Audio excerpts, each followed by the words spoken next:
from your point of view, what would be your favorite wow spots along the trail?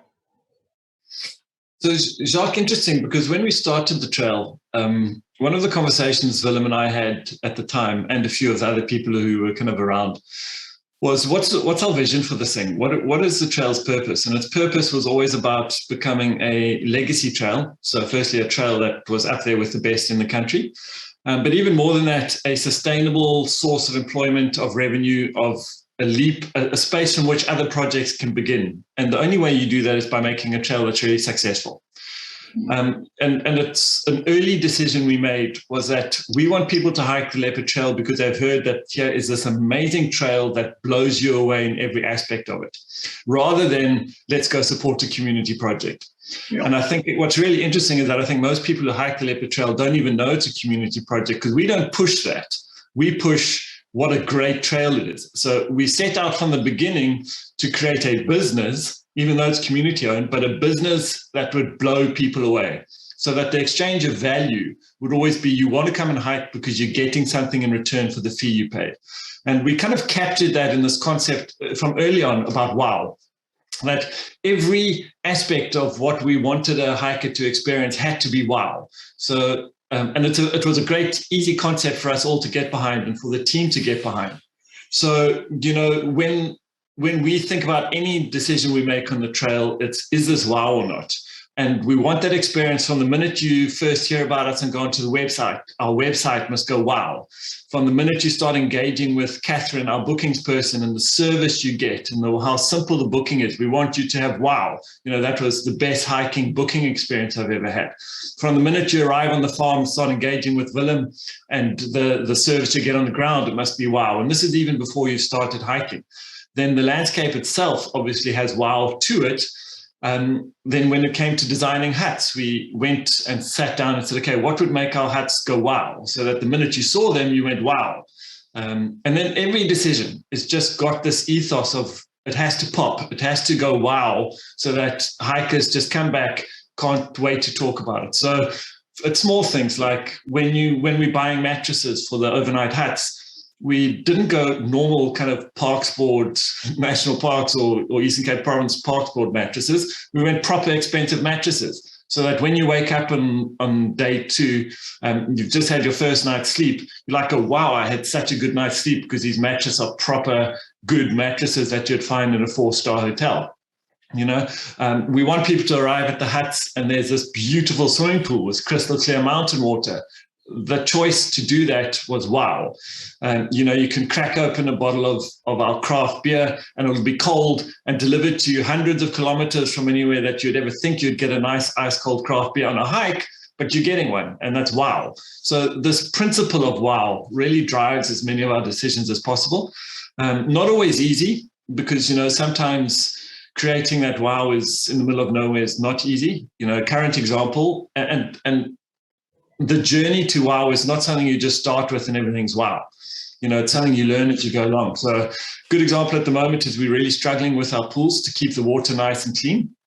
You know, in the kind of summer months when it's hot, the pools are quite small. You've got 12 people every day swimming a lot. You're getting suntan oil, you're getting, you know, dirt and sweat and flesh. And that's the kind of stuff that makes the pools go green very quickly. The algae growth thrives on people in the pool. That's what they love.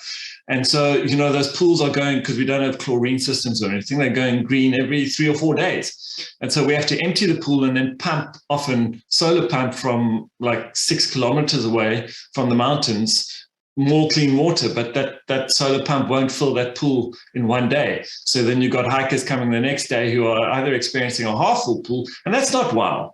So now as a team, we're having to sit and think, guys, how are we going to solve this problem to make it wow?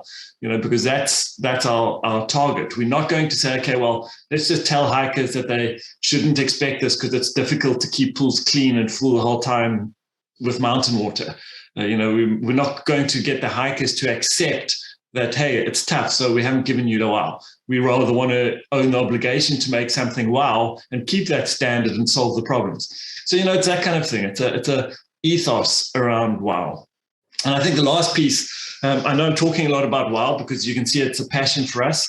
The last piece around wow is also part of all our community projects, and it's something Willem and I spoke about a lot in the beginning days, is how do we create an environment for all the people working on the project that they can bring out the best of themselves? You know, for many of them, that hasn't been an environment or an expectation. You know, they go to school and there's no kind of expectation at school that the kids need to be wow. It's kind of like just show up, playing in the dust. And, you know, it's not like the school had this ethos of perform and be great and be the best you can be. So we were very clear that how do we actually, even through the way we run our projects, create environments that's allowing the people involved to kind of go, wow, I can do something special. I can be part of something that's not just okay, but it's great, because that itself helps that kind of journey of each individual working on the trail to become more of who they can be, to tap into their own potential and kind of see themselves differently. And so the wow ethos is even about our underlying purpose of creating something for this community and for all of us, myself included, that lifts us to being better than we were before.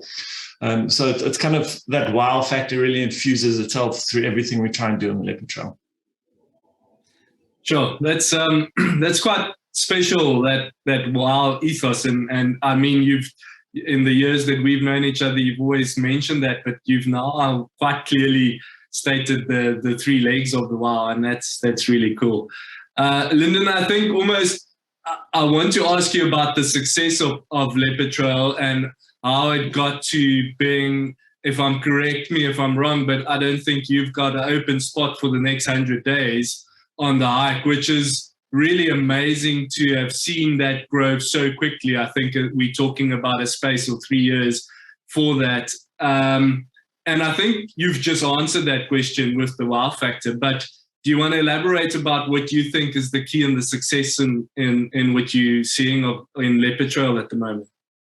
Yeah, the wow factor is definitely a part of it. I mean, I think it's in an amazing landscape. So people want to walk the Baviaanskloof because it is special. It really is special. And the wow factor of driving that is and making sure that the best way to market a trail is word of mouth, where people go home and say, you've got to do this. And where magazines come and write about us and say, sure, this is going to be one of the iconic hikes in South Africa for the future. That certainly is the best way of doing it. Facebook helps, to be honest. You know, from the beginning, we really kind of figured out, we tried to learn how to really, what's the best medium for us. Our target market was probably the kind of 30s to 60s. That's the kind of most hikers. So not yet the Instagram, more Facebook. So we kind of figured that out, try to figure out how to grow the amount of people paying attention to us. So we use a lot of really clever marketing. You guys are a part of that for us in terms of the videos you make.